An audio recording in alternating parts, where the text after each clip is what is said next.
Alrighty. What's up, everybody? Episode 61. Bet Parks presents Stick to Hockey Live. Anthony DeMarco in the bullpen for the Fightins. Be tapping in the left-hander here soon. I'm assuming he's a left-hander. He's probably a left shot.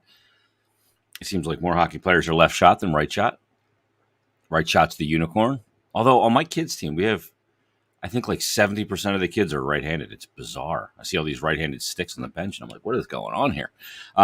It's Jason Bertitas. It is episode 61 of Bet Parks Presents Stick to Hockey Live. I got some interesting stuff to talk about today with Anthony DeMarco from the fourth period. We'll do that in a second. Let me tell you about Bet Parks because it's kicking off. Literally, college football is here this week. Week 0. Thank God. We get some sports besides baseball to bet on. Baseball might be your thing. You might love betting on baseball, live in-game betting, same game parlays, player performances, you name it. That's great. And you got the remainder of the baseball season and the postseason to gamble on as well. But now you've got college football, you got the NFL around the corner, literally around the corner at this point. And it is a great time of year to get the Bet Parks app if you don't have it. And for new and existing users, you can use the promo code Jason750, and that'll get you a risk-free bet. Not only up to $500, how about 750 bones? Jason 750, risk-free bet up to $750. Terms and conditions do apply again. And for new and existing users, it's easy to use, fast, easy to deposit, easy to withdraw, and you can get all your action in right on the Bet Parks app. Do it today. Faster to win than ever before. And you do need to be present in Pennsylvania or New Jersey. Gambling problem, call 1-800-GAMBLER. Let's go to the man right now from thefourthperiod.com. Coming to us live from Montreal. Montreal, you're on the show. It is Anthony DeMarco. I'm like doing my old radio shit today. What's going on, brother? Not much, man. Look like shit, but I've been dealing with a bug of sorts for the last few days, but I think I'm on the mend finally. Hey. Yeah, it's weird.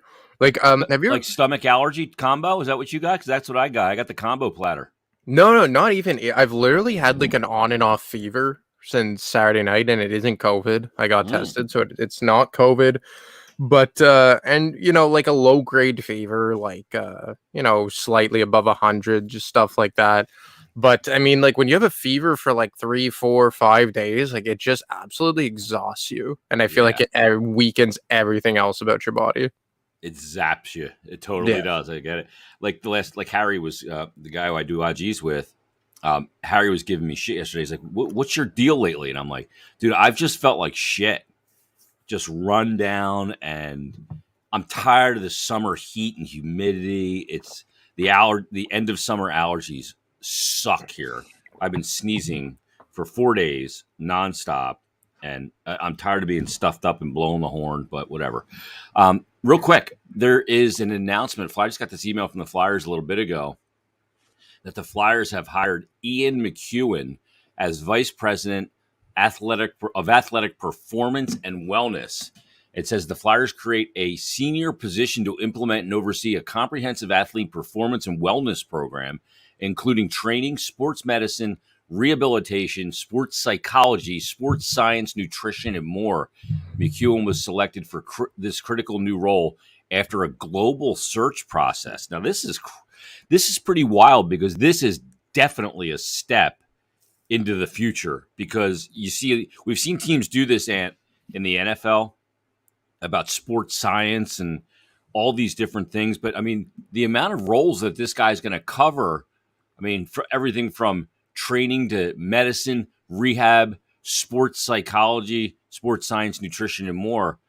I think this is a good move. I don't know anything about Ian McEwen. I don't.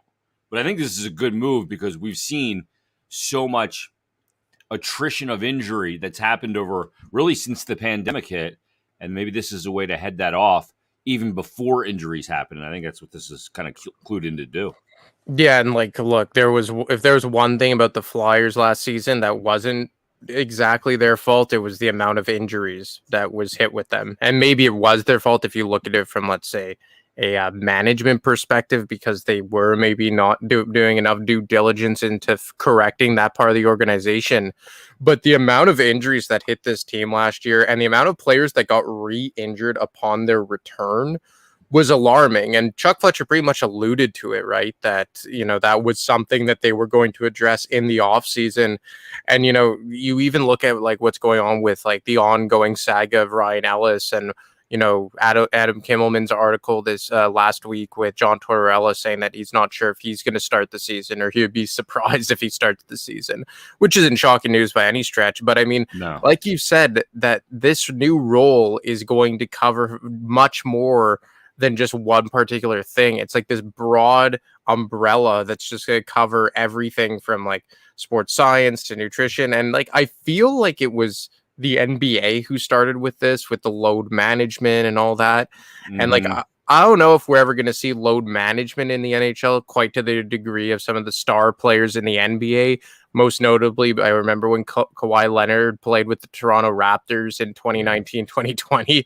It felt like, or no, sorry, it was 2018, 2019. And it felt like every second game the guy wasn't playing. He had like 58 games that year. I remember that. It was crazy. It was absolutely astonishing. And look, they won the NBA championship, so I guess it worked out for the best. But I mean, I guess that's more like you run into a dicey situation when people are paying for tickets and the guy is by far the best player on the team. Yeah. And he may not play that night. But look, I mean, it feels like sports is trending more in a, I guess, player-friendly direction. Yeah, and, a big thing, I remember when Chip Kelly was the coach of the Eagles, he was at the forefront of sports science. And this is, God, it's almost 10 years ago at this point when Chip came in to coach the Eagles and all this, at that time it was almost looked at as like voodoo, but he was real big on everybody drinking these certain kind of shakes and sports science. And this involves sports psychology as well, which I think is so important. I'm a big believer in sports psychology because I think that since the pandemic is hit, the notion that these guys aren't human, I think is something perceived by a lot of people.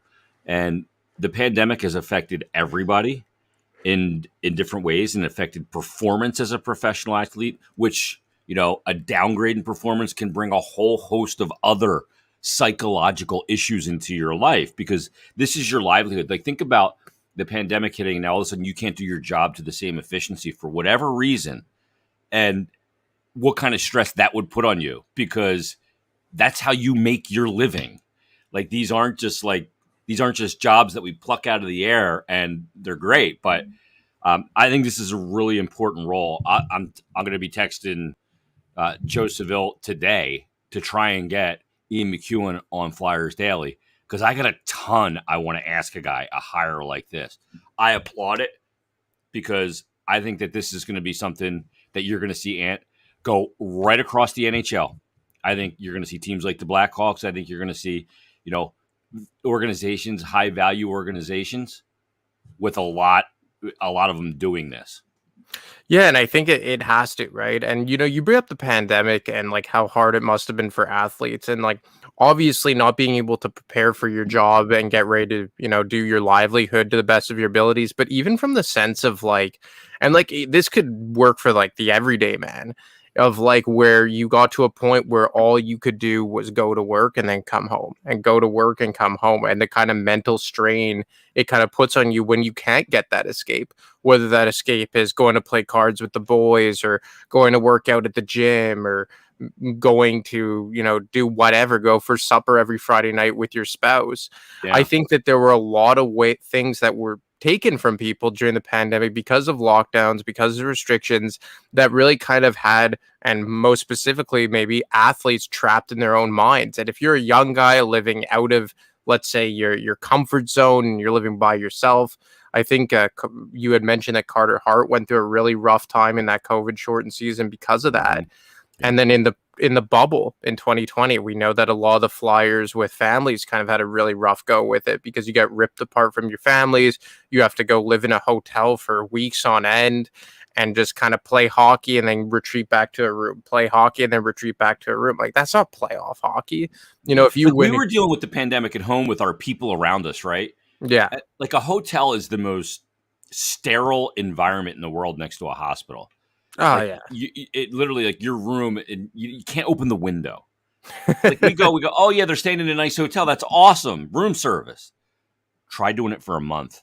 Yeah. being in a hotel is miserable. It's like just you feel like you're hermetically sealed. I think this is yeah, I gotta tell you, like Ian McEwen, I'm hoping he's available to the broadcast staff. You know what I mean? Screw just the players. I want to get in on this action because now here's the deal about McEwen. I'm reading more about him.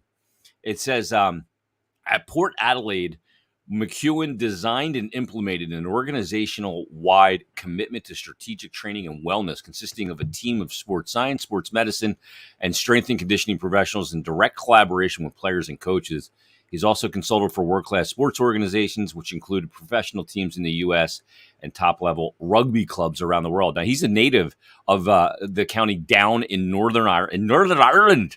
McEwen has spent 12 years living in Australia. Oh, dude, this guy is like so well traveled. He's got a PhD in strength and conditioning from the University of Canberra, and he also holds a Bachelor of Science degree in sports and exercise science from Ulster University in Northern Ireland. Oh, I can't wait to talk to this guy. I got to get him on the show. Anyway, Does he have a kick-ass accent? Oh, he's got to. Oh man, and I'm half Irish. My mom was fully Irish. The other side is like total mutt from my dad's side. But I love the Irish people. I do. And it has nothing to do with drinking. So that's just a stereotype. So anyway, this is a really interesting hiring. I think we need to dive into it further when we have some more time. But there's two things I want to get into on this show today. It's going to be kind of a quickie broadcast today. But first of all, we're knocking on the door of August. A week from today will be August 1st or September 1st. And there's a couple things. The Flyers are coming off two really bad seasons. And it's so interesting to me. As a guy, I've been in broadcasting and in media or whatever you want to call it, radio, performance media, whatever, since 1994. I remember it well. Penn State went undefeated that year. I was up in State College with Kerry Collins and Kajana Carter and Brady at tight end, and it was unbelievable. They went to the Rose Bowl and beat Oregon. And I've been in this a really long time and in radio a really long time. And I will tell you that negativity breeds more passion and breeds more audience. Now, what do I mean by that? So when I was doing sports radio for a long, long time, 20 plus years, when the Eagles would win a game, a big game, that Monday after they'd won a big game, the radio station was kind of crickets. The buzz around the station, the buzz on the air. We might have been buzzing because we were happy, but the engagement with the audience was so much less than when the Eagles would lose to the Cowboys or lose to the Giants, and our audience would be way bigger. I mean, I remember looking at the numbers. Eagles just beat the Cowboys. Huge win to go to, 11-3 on the season. And the audience was, Eagles lose to the Cowboys to go to 7-9 on the season. Audience is huge. Now, why is that? And I'm seeing it on social media. And what do I mean by this? Because the Flyers have been shit the last 2 years. And everybody says, I'm apathetic, I'm done. Bullshit. I see your tweets every day. I see the same things being talked about every day. And sometimes losing and being bad puts the hooks of fandom in you even more, because misery does love company. Elation doesn't love company. Misery loves company. And what is sports? The congregation of fans. What is fandom? It is the collective group of fans, and there's nothing collective more than misery. There's not apathy with this team, because I see the people talking about it all through the month of August. People are still pissed off, rightfully so, but they are still in. I think that apathy kind of sets in when you become middle of the road. Mm-hmm. And, I know maybe it's a while ago and I'm misremembering, but I feel like apathy really set in the Hextall years more so, where they were middle of the road. As a, like, I mean, there were like small groups who were like really bought into the rebuild. You had like the fake prospect gurus who were all like loving it because they would draft like 9 times, 9, 10, 11 times in every draft year. But when I remember, like, they don't make the playoffs in 14, 15. That was a really bad year. Then they barely make it in 15. Then they don't make it in 16. Then 17, they don't make it again. Or I'm mixing up some of the years. Yeah, it was every other year. Yeah, every other year. That was it. They made it in the even number of years and they missed it in the odd years. Yeah. And I remember, like, in 17, 18, they were pretty good. And that's where it kind of turned around a bit. And then Cruz 102 season. Yeah, exactly. And like Gostisbehere had the big year that year. Voracek, I think, had like 85 points. That was Couturier's breakout year. And I still say this day, if you had another defenseman and an actual starting goalie, who knows what happens that year. Yeah. But I mean, you get to 18, 19, it comes off the rails very quickly. Hextall gets fired, Hackstall gets fired. And then the rest of that year, the apathy kind of sets in again. And then in the Fletcher years, they start off really well, right? Right before COVID hits, all that, everyone gets riled up. And since that year, people have been tuning in with that hope that they could get back. But it's kind of done like this 180 so fast from really good and really hopeful to a complete bleeping disaster that all of the sudden you're in like full-blown misery mode. And look, I do think that there is a certain portion of the fan base, maybe like the older school, that it maybe mailed it in. Like I'm curious to see how the attendance is this season. That's not going to be good. It's not going to be good for sure.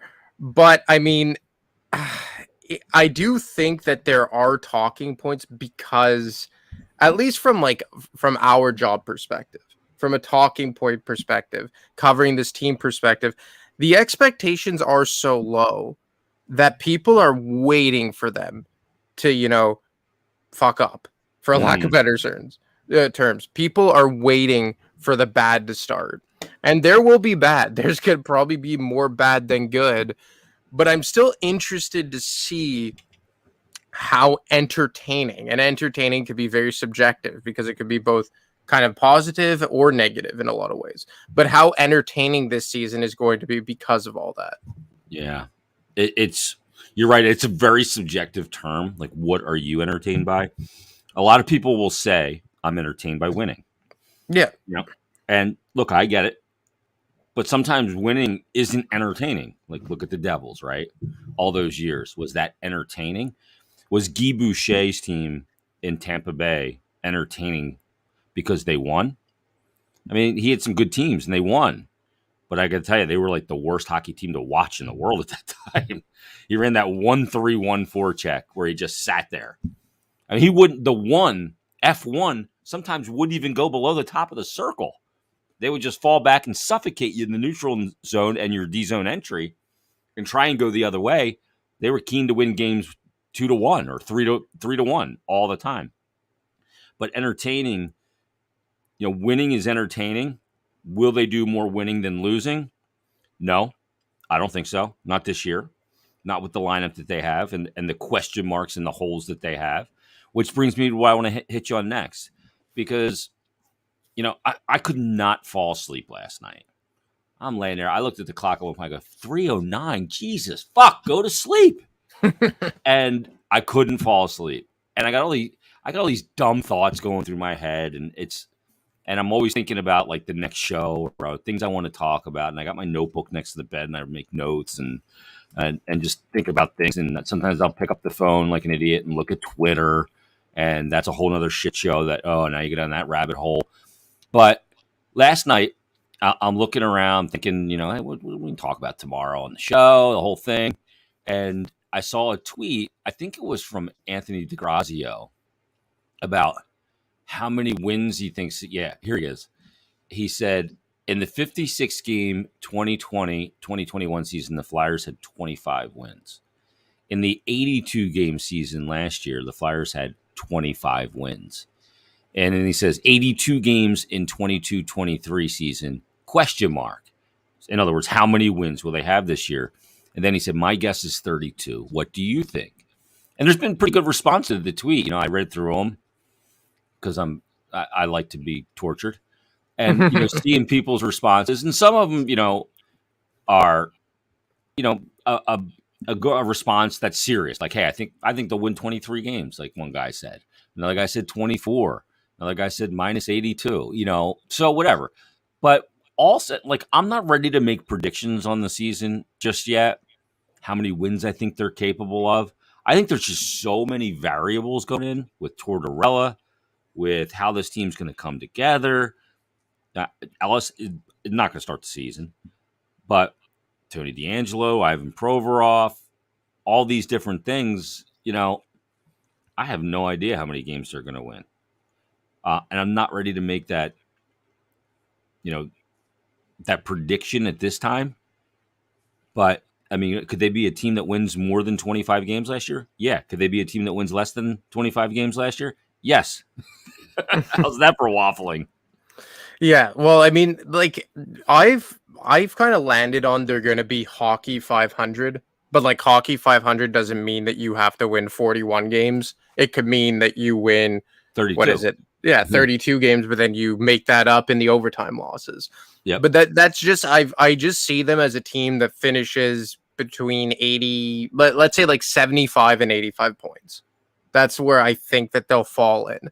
So I guess from a points perspective, that's probably going to get them between, let's say, 32 and 37 points, somewhere in that range, or 32 and 37 wins. So I guess, I could understand people who think they'll win more in like the 20 range. And like you said, it could be very, very possible. It wouldn't shock me at all. And a lot of this is health depending. Will guys be able to, rebound from health and or stay healthy? And will Sean Couturier be able to be the guy he was a season or two ago? But I mean, I think if you're all healthy, I don't think it's as bad as a team as people think. I've said it before, I do like their defense. I do think that the coach is going to make a big difference. But I just think that, is it a playoff team? All things being equal, no. I think you're coming up short in that department, but I still don't think it's like one of the worst teams in the NHL. And that's strictly because I like the goaltending, even though Sandstrom's the backup. I think I'm one of the only few people that I'm kind of excited to see Felix Sandstrom in the backup role, and I like the defensive group. But again, I see them falling right around the hockey 500 mark. So I guess that would be like 30 to 37 wins. Yeah. I mean, you kind of nailed it, because 75 points last year, like Buffalo finished with 75 points. They were 32, 39, and 11. Okay. And then if they go up to like 84 points, the Islanders finished with 84 points, 37, 35, and 10. They were actually 2 games over hockey 500 after what was just a horrific start to the season. Yeah. The crazy part is, the New Jersey Devils finished 2 points ahead of the Flyers. Like, this love for the Devils, like, fuck off. It's every year. That team hasn't done shit. Yeah, they have some good players. They bring in Hamilton last year. They brought in some goaltending help. Mackenzie Blackwood's not the guy. He is the guy. That team hasn't moved forward at all. I mean, if they don't move significantly forward, I'm talking 20 standings points, then, I mean, to me, that's a team that hasn't done anything with some of the players that they have. And I think they have some good players. Yeah. Well, when you have 2 top 6 centers that you drafted, first and second overall, respectively, in 2017 and 2018. They're both first overall. He sure was number 1, and so was Jack Hughes. Shit, you're right. Okay, so 2 first overall players in 17 and 18. So, I mean, you should theoretically be doing something. And then you have guys like Ty Smith. You bring in Dougie Hamilton. You have a guy like Jesper Bratt. Like, they should be a better team. But for whatever reason, this team just can't seem to pull it all together. I don't know what it is. It just always... Pardon me? Coaching with Lindy? Is he on the hot seat? I think he's on a hot seat. I think he would have to be. I mean, he's not a spring chicken either. Like, I don't think Lindy Ruff's best years are ahead of him by any stretch. Yeah. Lindy at home and Ruff on the road. And it does feel like that organization really kind of pulled like a brisk detour in the middle of this rebuild or rebirth, whatever you want to call it, when they fired Ray Shiro and then they Mhm. moved on to Tom Fitzgerald. Like that seemed kind of weird how they Yeah, it pivoted felt on that. odd. Yeah. It felt very, very odd. So, I mean, I'm sure that has something to do with it as well. But yeah, I would expect them to be better. But even at this juncture, like, I don't see New Jersey being a playoff team. I don't either. I really don't. And despite some of that young talent, I don't know. It keeps getting sold to me, but I just don't see the result. The last thing I want to get to, Ant, is in the comments of Anthony DeGrazio's tweet about how many wins they may have. There was a guy, FCKC Fletcher, so I guess that's fuck Fletcher. He said his prediction was 22 wins. Then he went on to say this. He said Couturier will have 48 points and will lead the team in points, and his fans will blame his recovery from his injury for why he only had 48 points. He said instead of blaming the departure of Giroux, who carried him for 5 years. I couldn't disagree with this dude more. Maybe, you know what? Maybe in some ways the last 3 years, Couturier carried Giroux. Is that possible? That Couturier could? I don't see Giroux carrying him at all because I watched the games. It's not like he just sits there and feeds Couturier, or Couturier just sat there and fed Giroux and he filled it up. Couturier is an all-zone player, a 200 by 85 player that drives play on his own, despite even with or without Giroux. I don't think that Giroux was carrying Sean Couturier. I think he'll have way more if he plays, say he plays 70 games, he'll have more than 48 points. No, of course. I believe. Like, look, I think that Couturier's like raw offensive numbers were brought up from playing with a guy like Giroux, just because Giroux, let's say in 17-18 and 18-19 was just so damn spectacular. I think 18-19 he also got 85 points or something. Mm-hmm. So, like, look, I think it helped Couturier playing with a guy who was a dominant offensive player at that time. So maybe instead of having 65 points, he had 78 points. But carrying, I think that's stretching it a lot, because specifically in 1920, I don't think Giroux was particularly great that year. Like, he was good, but I don't think he was particularly great. And that was the year that Couturier won the Selke, where he was. And yet, like, Giroux's numbers were down that year. They were down. More of the team game at that point. Yeah, and look, I don't think that's fair. If Couturier plays like 75 games or more, I would expect him to have probably 60 to 65 points. And look, that's not all on him. Like, I don't think there's a legitimate, standalone. We've talked about this. I don't think there's a standalone top line winger on this team. Yeah. Like, Couturier is going to have to be the end all be all up front in a lot of ways, specifically on that top line. And yes, that doesn't mean that Giroux carried him if the performance isn't the same. It just doesn't. That's not what that means. You got to play with high end players. Like Bergeron. Did Marchand carry Bergeron? Like, stop. No, that's just exaggerating a point. Like, if you want to say that Giroux was the offensive catalyst on that line, then yeah, I would buy that for sure. Of course he was. But he was a lot of attention. Yeah, and look, is Sean Couturier's forte generating offense in the offensive zone? No, never has been. But defending and getting the puck to the offensive zone is one of his fortes, and defending less. And defending less and allowing his wingers to be more offensive and more aggressive is his forte. And we saw it in 17-18 when Giroux moved to the wing for the first time. You saw that not having to defend all the time and having Sean Couturier do that was one of the reasons why Giroux kind of had that rebirthed year.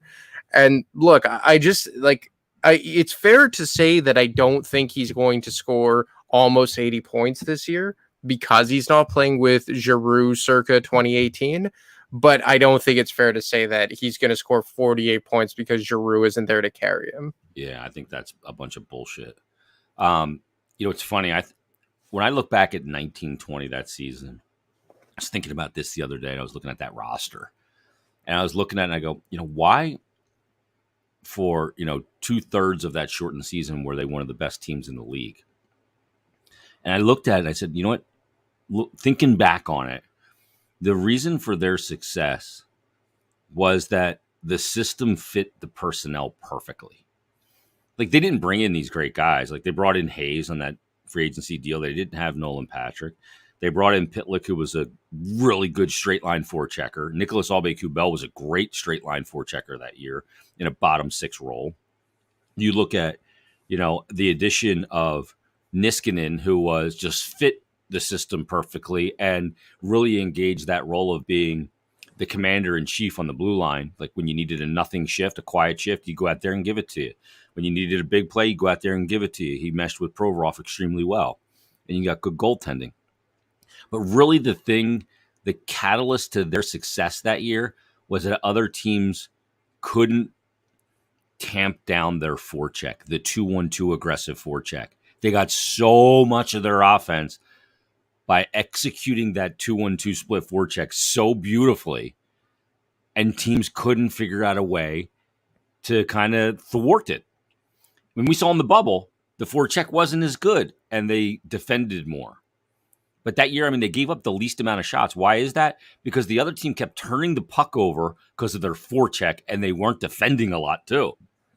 No, that year the system was very strong. Like, you would watch the game. Like a glove. And I think it was such a weird year to watch because we haven't been accustomed to those types of, system hockey games since the Peter Laviolette days. Yeah. Well, Berube had a system too, but it was a horrible system. He really changed as a coach for the better, and credit to him. But in Philadelphia, it just really didn't work that time around. But I remember, like, by the time like December, January rolled around, and you were saying, like, man, the system is strong here. Like, they know what they're doing, how they're going to do it, and the underlying numbers supported it, that they were legitimately like a top 7-8 team across the board. And that was a year where, again, you didn't have like a true superstar because like Voracek wasn't that anymore. Giroux wasn't that anymore. Like, I think their best skater that year, aside from Couture, probably was Provorov. Yeah. And that was the year that as a transition defenseman, he was probably elite. Like, I remember looking at some metrics. I actually posted them on Twitter where he was in like the 95 plus percentile in all transition metrics for defensemen that year. And like, it obviously really helped playing with a guy like Matt Niskanen, Sanheim. That was probably like his first like very good season. Yeah. Phil Myers came up, worked well in the regular season. Playoffs, different story. You were able to slide Braun down to the third pair to play with Robert Hagg, and they worked very well together. And it's weird to say, but I almost feel like it was poor additions at the trade deadline that maybe broke all that up.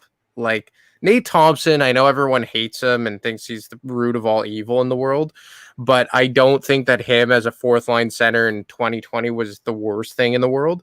But I just remember like that Derek Grant addition to play 3C, like I wish they would have done better. Like, that guy just wasn't meant for that role.